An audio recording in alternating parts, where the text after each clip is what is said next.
Everton Cebolinha pode estar indo para o mundo árabe. Excelente notícia para os torcedores que não vão assistir o jogo da final em Lima, no Peru. Flamengo tem novidades entre os relacionados para o jogo contra o Sport. Essas e outras notícias aqui agora no seu canal Paraquedista Rubro-Negro. Pedi para vocês, meus queridos, começaram a nos assistir, que deixe o like de vocês, não são inscritos, se inscrevam, acione o sino da notificação e dê aquela moral compartilhando os nossos conteúdos. Lembrando que tudo isso para vocês é 0800 e aqui vocês ficam sempre por dentro de tudo que acontece nos bastidores do mais querido canal Paraquedista Rubro-Negro e página Amaury de Paula Santos. Bom, Felipe Luiz finalizou aí o treino hoje pela manhã no CT1 do Urubu antes do confronto contra o Sport. Amanhã, meus queridos, jogo atrasado da 12ª rodada, jogo que foi atrasado aí por conta do Super Mundial de Clubes, jogo importantíssimo, o Flamengo tem que ganhar de qualquer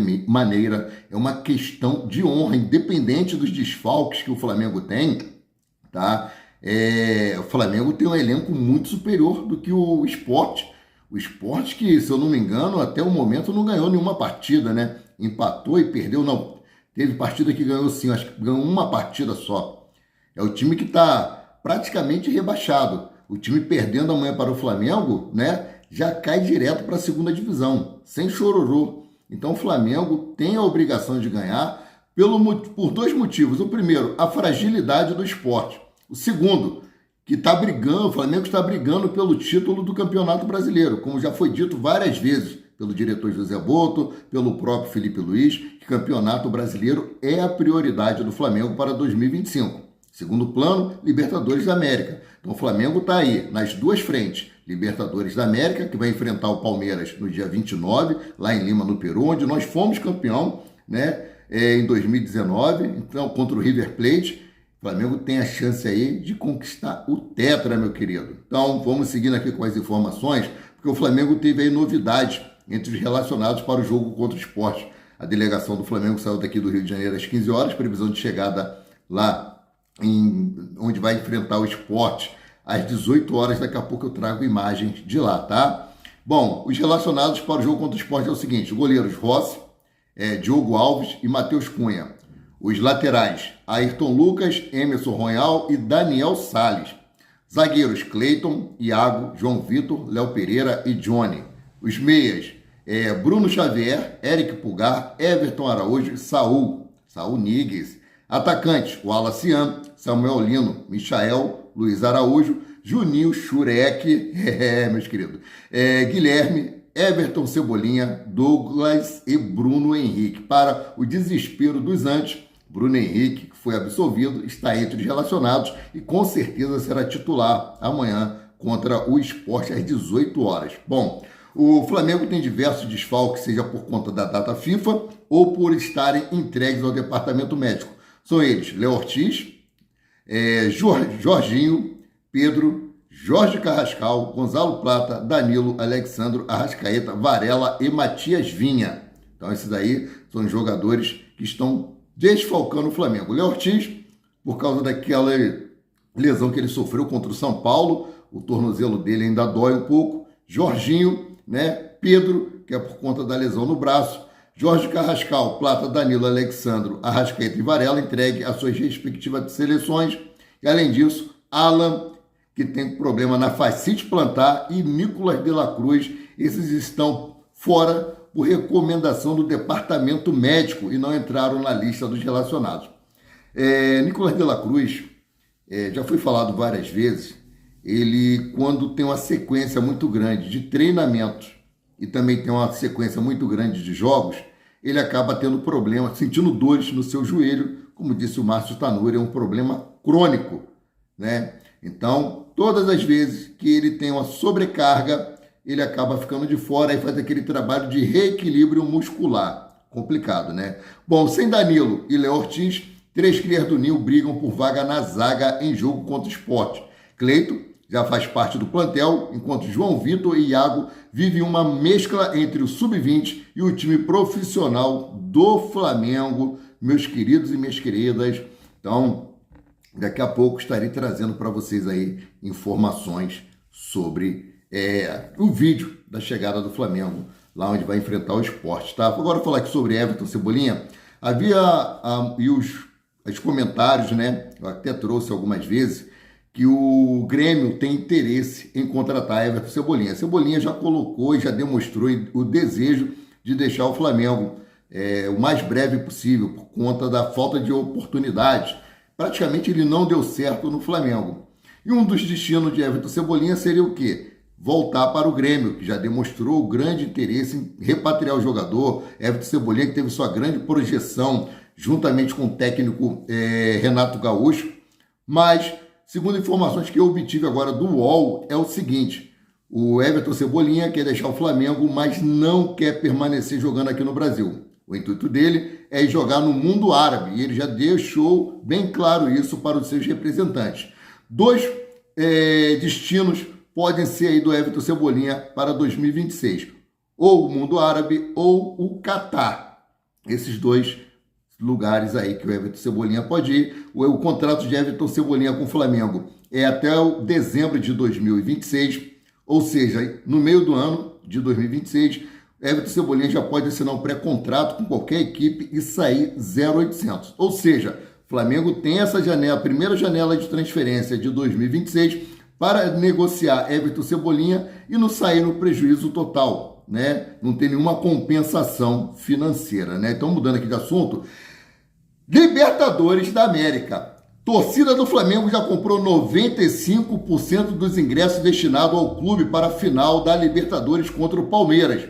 O adversário, que já não conseguiu nem lotar o próprio estádio, vendeu apenas 75% da carga disponível aos palmeirenses, meus queridos e minhas queridas. Agora, uma grande informação para os torcedores que não vão poder ir para Lima, no Peru. O Flamengo está preparando uma grande festa para a nação.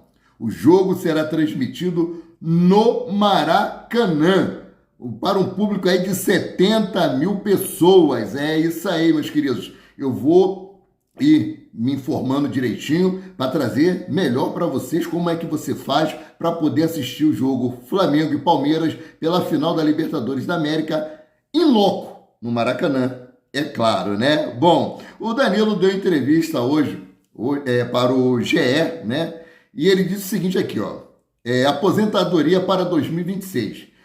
Abre aspas, muito provavelmente o próximo ano é o meu último como atleta profissional. É um projeto que eu tenho há muitos anos. Eu queria jogar até os 35 e calhou de ser no Flamengo, fecha aspas. Ele vai conseguir encerrar a sua carreira no seu time de coração, né? E ele continua aqui, ó. Danilo falou sobre jogar no Flamengo, ser jogador do Flamengo.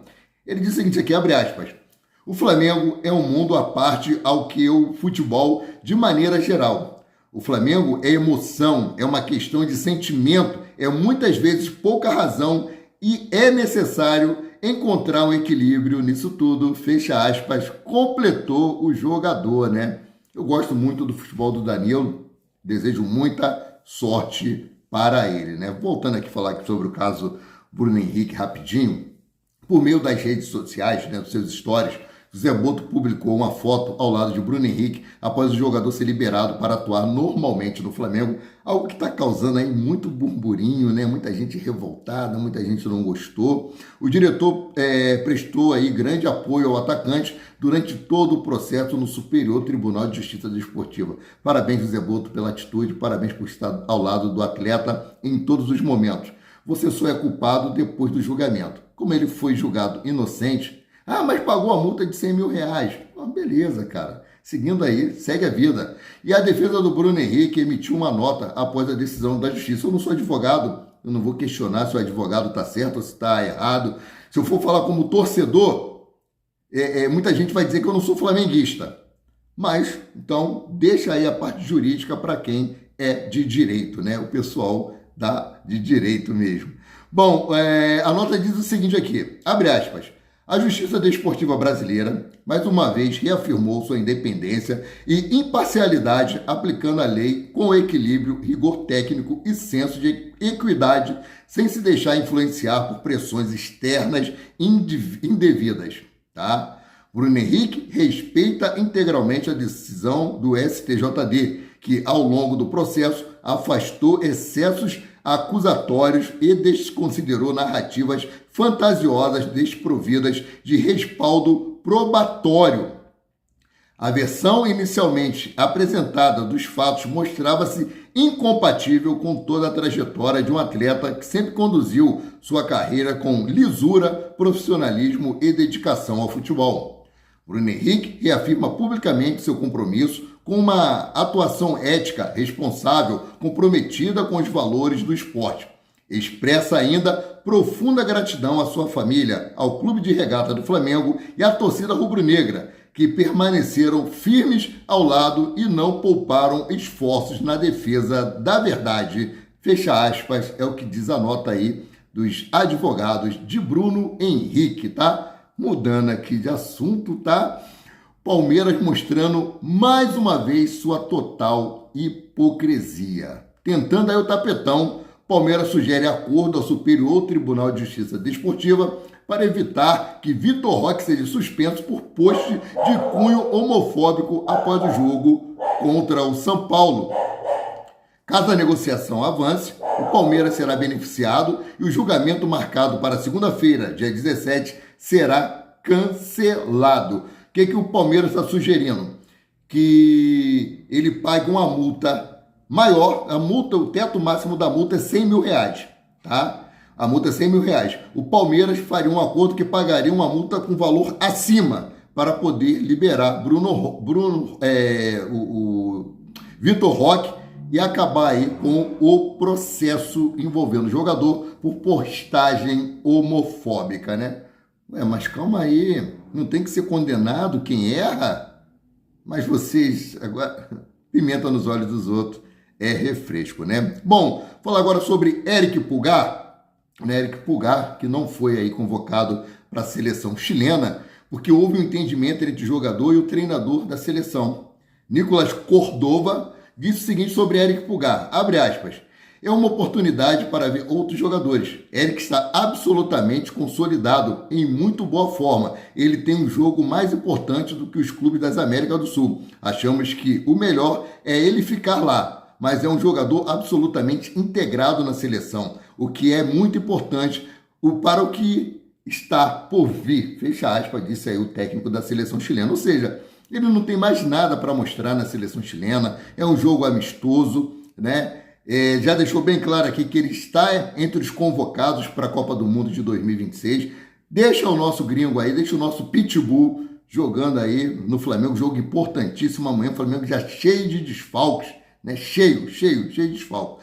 Bom, então seguindo aqui com as informações, meus queridos, dos 20 clubes da Série A reprovariam-se no fair play financeiro, ou seja, de 13 dos 20 clubes da Série A do Brasileirão, seriam reprovados no fair play da CBF. Bom, vamos lá. Se o fair play financeiro estivesse vigente no Brasil em 2024, 13 dos 20 clubes da primeira divisão teriam sido reprovados e estariam sujeitos à punição. Flamengo e Palmeiras passariam. São os clubes de maior arrecadação, ambos acima de 1 bilhão. No ano passado, o que facilita todos os quesitos, né? Além deles, também seriam aprovados Atlético Paranaense, Atlético de Goiás, Criciúma, Cuiabá e Juventude, todos com custos de elenco divididos, né? De curto prazo, sob controle, tudo sob controle. Tá? Atlético Goianiense, Atlético Paranaense, Criciúma, Cuiabá, Flamengo, Palmeiras e Juventude. Esses clubes aí passariam tranquilos, tá? Bom, Flamengo aí, né, que enfrenta o Sport amanhã. Tô aqui ansioso, mas já tô pensando, cara, no jogo da final da Libertadores da América. Mas o Flamengo tem um jogo importantíssimo hoje. Clássico Carioca Feminino em ação. Fluminense e Flamengo se enfrentam hoje às 20 horas e 30 minutos em busca do título do Campeonato Carioca Feminino. O duelo de peso de rivalidade antiga e chance de brilhar no futebol feminino do Rio, né, será transmitido pela Sport TV. Rapaz, vou assistir esse jogo? Vou assistir sim, vou assistir. Bom, o Flamengo pode estar faturando aí uma grana alta. Meus queridos, valor aí mais ou menos de 41 milhões de reais com a venda de cria do Ninho. Que cria do Ninho é esse? Time inglês define preço por João Gomes e Flamengo pode receber valor milionário. João Gomes voltou a ser alvo do Manchester United da Inglaterra para substituir Casemiro. De acordo com o jornalista inglês Ben Jacob, João Gomes pode se tornar disponível no mercado caso o Wolverhampton seja rebaixado da Premier League. Existe a possibilidade de que clubes interessados tentem contratá-lo já na janela de transferência do ano que vem, lá em janeiro. O Wolverhampton, já estipulou o valor para a venda do João Gomes, que é de 60 milhões de libras, cerca de 418 milhões de reais na cotação atual. O Flamengo segue de olho na situação, visto que tem 10% de uma futura venda do volante. Assim, caso o jogador seja negociado pelo valor exigido pelo Wolverhampton, o Flamengo teria direito a 6 milhões de libras, ou seja, 41 milhões e 800 mil reais na cotação atual. É dinheiro ou não é? Rapaz, 41 milhões, só queria 1 milhão. Tava bem, tava para pagar todas as minhas dívidas, tava feliz da vida, Bom, parabéns aos garotos do Ninho que foram campeão sub-17. Ainda há pouco, os crias do Flamengo se sagraram campeão da Copa Rio Sub-17 ao vencer o clássico contra o Vasco da Gama na grande final por 5-4 nos pênaltis. No agregado, foi 3-3. Parabéns aos crias do Ninho. Meus queridos e minhas queridas, sendo assim, eu, Amaurite Paula Santos, o paraquedista rubro-negro, fico por aqui voltando a qualquer momento com mais notícias sobre o rubro-negro mais querido e mais amado do Brasil e do mundo, o Clube de Regatas do Flamengo. Amo muito, cara, amo muito. Saudações.